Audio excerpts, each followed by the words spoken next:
Detroit, kota yang indah di Michigan, Amerika Serikat.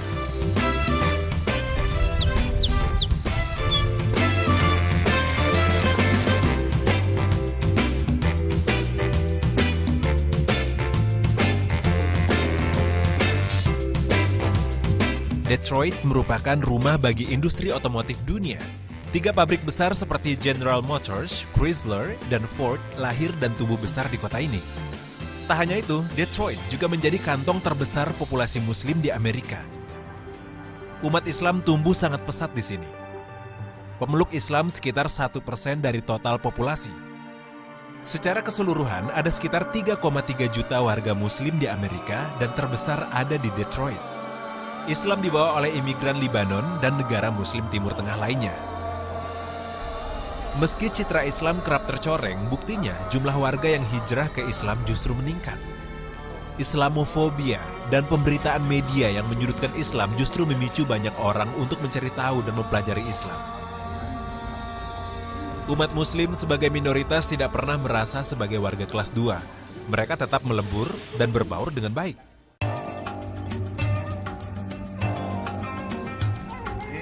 Untuk mengetahui lebih jauh kehidupan Muslim di Detroit, saya bertemu dengan salah seorang tokoh Muslim muda, Halim Naim. Kami berbincang-bincang di tepi Danau Lincoln. Danau ini benar-benar dijaga keasrian lingkungannya. Udara yang segar sehingga warga banyak menggunakannya untuk tempat berolahraga atau sekadar berkeliling berjalan kaki. Halim Naim berprofesi sebagai psikiatri atau ahli kejiwaan. Pria 34 tahun ini lahir dan besar di Amerika. Ia paham betul tantangan menjadi seorang Muslim di negara Paman Sam ini. And then what the biggest problem appears many times in Muslim life in United States? The biggest problem right now, in all honesty, is that we have not come to deal with our racism and discrimination history that has actually been in this country towards many different groups of people. And right now, how it is manifesting is there's still a very strong anti-black sentiment and discrimination, but now it has morphed into Islamophobia. Di kota Detroit, Halim Naim adalah intelektual Muslim yang cukup berpengaruh. Latar belakangnya sebagai ahli kejiwaan sangat membantu mengubah pandangan negatif orang lain terhadap Islam. How do you overcome, give the solution, especially with your background? The biggest thing is education.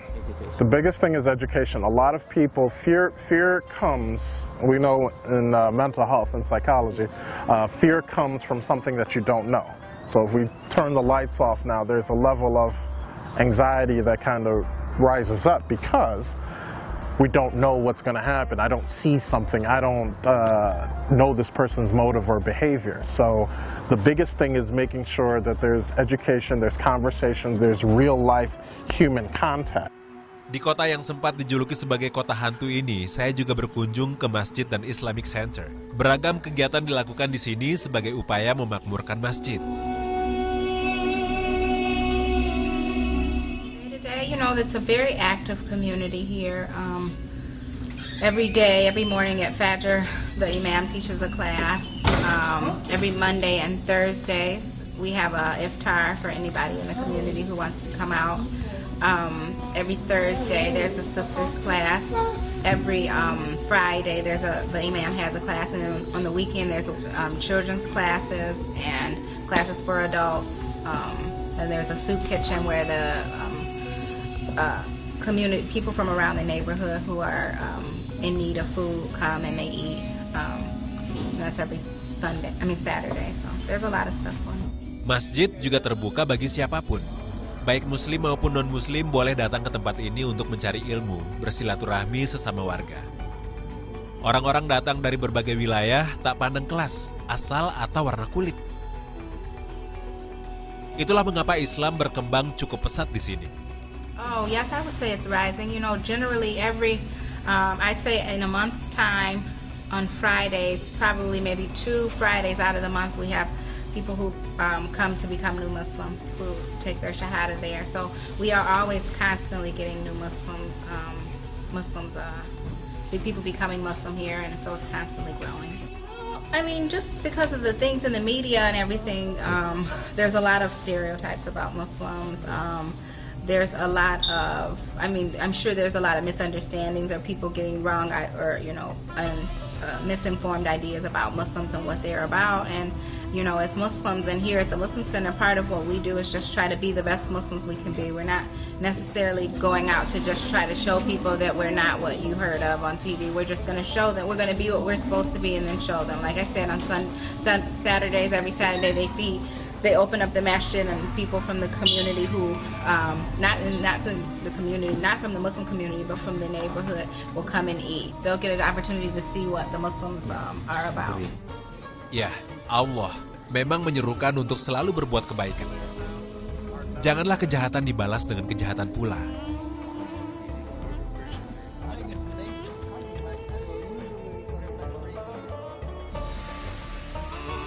Rasulullah, asyhadu anna Muhammadar Rasul.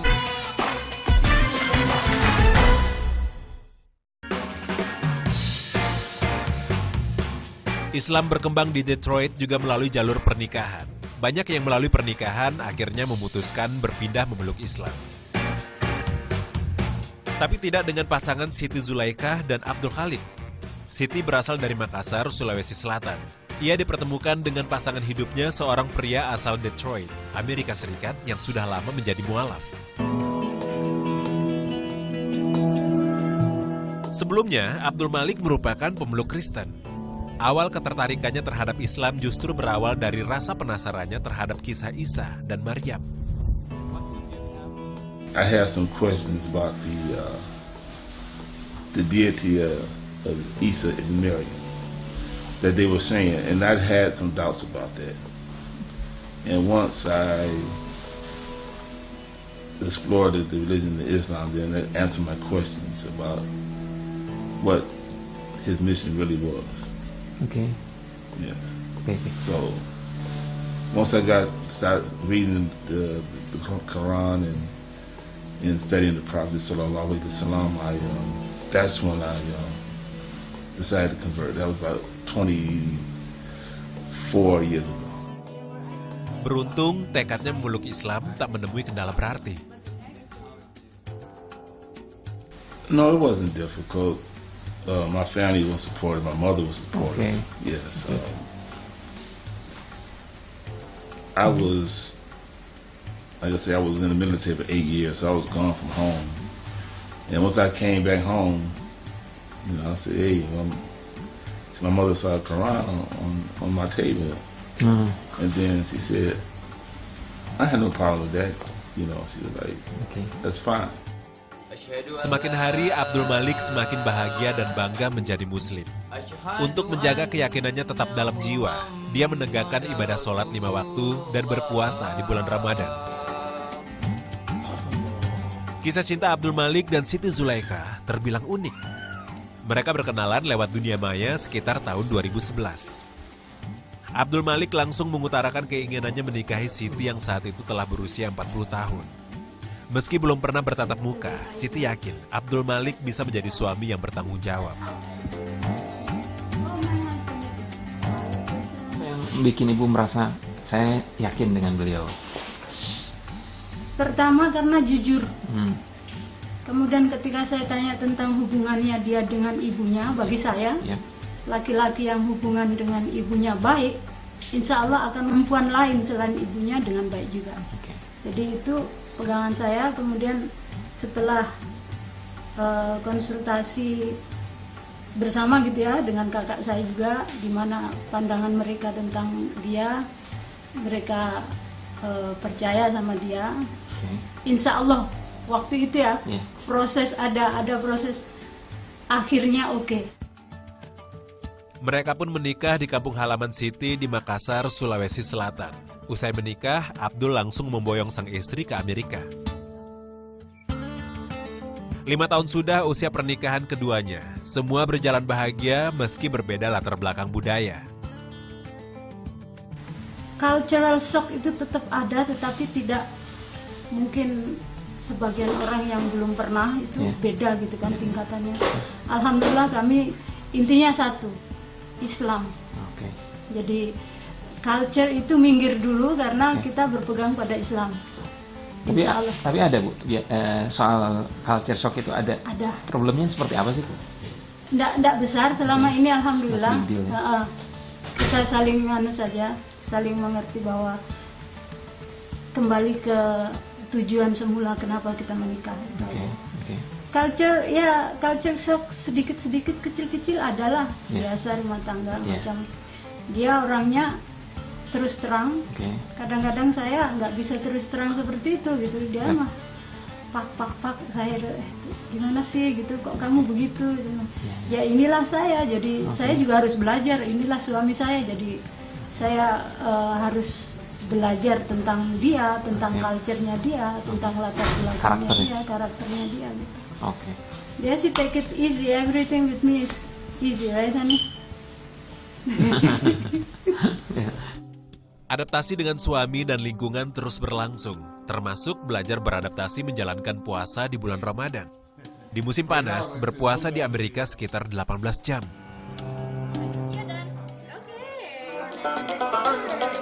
Rumah pasangan Siti dan Abdul Malik bagaikan magnet tempat berkumpul untuk saudara seiman dan sekampung halaman. Kebetulan saat saya berkunjung, banyak keluarga Indonesia yang sudah berasimilasi ini silaturahmi bersama, bertukar cerita dan pengalaman. Ajang kumpul-kumpul seperti ini juga menjadi momen menikmati makanan khas Indonesia, pelepas rindu tanah air. Banyak diantaranya yang menjadi warga Amerika dari jalur pernikahan, seperti pasangan Erna dan suaminya Keith. Sama seperti Siti dan Abdul Malik, perkenalan keduanya pun melalui dunia maya. Sebelum menikah, Keith bukanlah seorang muslim. Keinginannya menikahi Erna lah yang menjadi awal ketertarikannya akan Islam. Yes, I had been raised Baptist, and we kind of fell away from the Baptist religion for a long time during my teens growing up, for different reasons. But I was really no particular religion as an adult, and then I met Erna, and she said, well, we can't get married because you're not Muslim, and I started doing more research on Islam.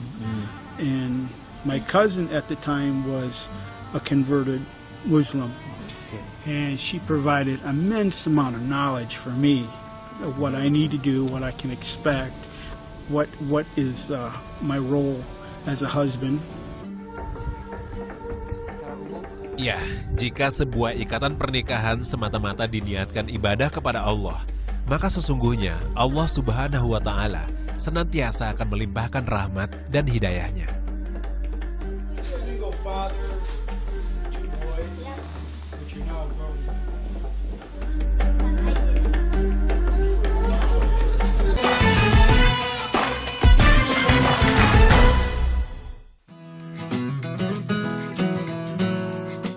Di Detroit, saya juga bersilaturahmi dengan Imam Hanafi, warga Indonesia yang bekerja di bidang perusahaan komputer IBM. Imam Hanafi dikirim lewat program beasiswa BPPT di tahun 1992. Setelah menyelesaikan studinya di Universitas New Haven, ia melanjutkan magang di perusahaan IBM. Pergi dan tinggal merantau jauh dari tanah air, dirasakan bukanlah hal mudah. Sejarahnya memang penuh liku-liku. Pasti Pak itu. But mostly it's hard time, you know. Mostly I went through a lot of difficult time, you know. But alhamdulillah Allah is give a lot of blessings. So sampai sekarang alhamdulillah kita survive. Culture friction alhamdulillah tidak ada. Dari segi knowledge, perspektif tidak ada tantangan. Alhamdulillah. Jadi apa, well, Pak? tantangan is there, but it's not blocking. Okay. Because the nature, the corporate of America is really open to everybody who has a talent. Yeah. So if you have a talent, the door is open. Di IBM, ia berjumpa pujaan hati yang kemudian menjadi istrinya hingga saat ini. Tahun 1994, mereka menikah dan kini sudah dianugerahi 4 orang anak. Hidup di negara besar dan minoritas muslim seperti Amerika, tantangan mendidik anak sesuai kaidah Islam sungguhlah tidak ringan. Salah satu the greater challenge that we've learned membesarkan anak di lingkungan secara Islamic environment. Yeah. Kebetulan di Amerika waktu itu, waktu tahun 92, tahun 94, 97 memang tidak banyak muslim. So kitalah yang memulai. Makanya kita start waktu anak tertua saya itu masuk public school, finishing the 2nd grade, saya tarik untuk memulai homeschool. Seperti apa sih yang dikhawatirkan? Mungkin Ibu bisa cerita. Something like salat, makanan, ya, terus celebration. We have to kasih tahu every time itu ke teachernya, oh we have to do this, we can't do that. Just remind them that we can't do this and we can't do that, and then they will understand. Some teacher they can accept that at the same time. But alhamdulillah that time they okay. But the problem is when they are, we start to tell them about Friday prayer. Friday prayer. This is because there are not so many Muslims, but we care about that. We want to do something. We want to at least, tell them that this is Friday. It should be start from the youngest. Yes. Jadi setiap hari Jumat kita tuh, saya pulang duluan, saya tarik anak untuk Jumatan. Jadi mampir ke rumah, saya tarik anak, minta permisi. Pandangan negatif terhadap Islam terlebih melalui pemberitaan media sedikit banyak mempengaruhi kehidupan di lingkungan sekitar. Yang selalu Hanafi percaya, kebaikan yang kita lakukan, maka akan kembali berbuah kebaikan. Dan tentu saja selalu berbaik sangka terhadap Allah Sang Maha Pencipta. Seperti sabda Rasulullah SAW dalam sebuah hadis qudsi, riwayat Bukhari dan Muslim. Dari Abu Hurairah radhiyallahu anhu, ia berkata bahwa Nabi SAW bersabda, Allah Ta'ala berfirman, aku sesuai persangkaan hambaku. Aku bersamanya ketika ia mengingatku. Jika ia mengingatku saat bersendirian, aku akan mengingatnya dalam diriku. Jika ia mengingatku di suatu kumpulan, aku akan mengingatnya di kumpulan yang lebih baik daripada pada itu, kumpulan malaikat. Jika ia mendekat kepadaku sejengkal, aku mendekat kepadanya sehasta. Jika ia mendekat kepadaku sehasta, aku mendekat kepadanya sedepa. Jika ia datang kepadaku dengan berjalan biasa, maka aku mendatanginya dengan berjalan cepat.